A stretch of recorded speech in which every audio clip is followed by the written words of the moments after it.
If you find out that you're getting more favor with this particular lead source, like, oh man, I'm just smashing this lead source, then go into Shark Tank and pull up just straight that lead source, or go to Encompass and pull straight up that lead source.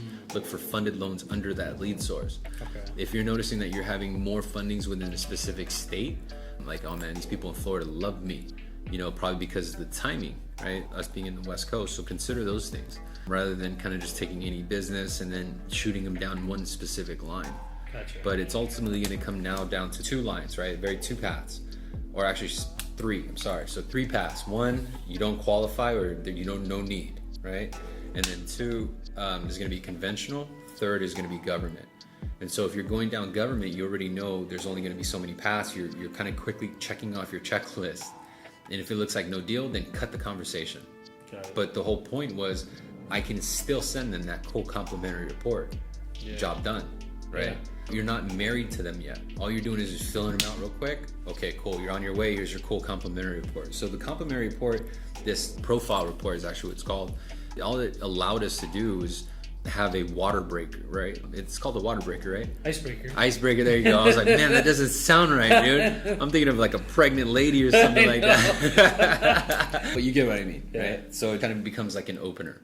Okay. So if you look at it that way, then the whole market's open to you. Yeah. Right? Because it actually acts now as our key to bring up serious shit, like straight to the point. When else would you be able to ask someone and say, hey, let me look at your credit card debt? How much in credit card debt do you owe? Yeah. Now is the whole reason is to get this cool report. But the question is now, Daniel, what if they say, hey, what the does that have to matter? Right? What does that got to do with anything? Yeah. Then what it has to do with is basically just saying, well, because of the way this report's set up, it actually can show you what options you have if you decided to combine that debt. Because what's happening is those credit cards are tied to rates that are increasing.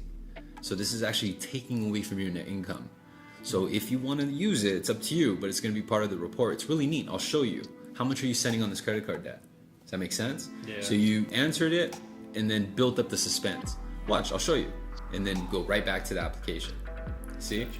So if it turns out that, like most homeowners, they got about 20 grand in credit card debt, then we're asking about other things like, are you paying your kids tuition? Do you have kids? You know, it's like, yeah, I got 3 kids. Got it.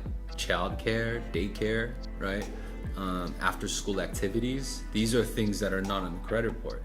And if they say they spend about $200, $300 a month, now I have a whole new reason. Instead of saying, hey, instead of me saying, I can save you $100, now I could say, I've now just paid for your kids' after school activities for the year. Yeah. Right? Now it's like, oh, because it's always that one bill, right? And now they're doing it for something else besides $100. Gotcha. They're doing it for their kids.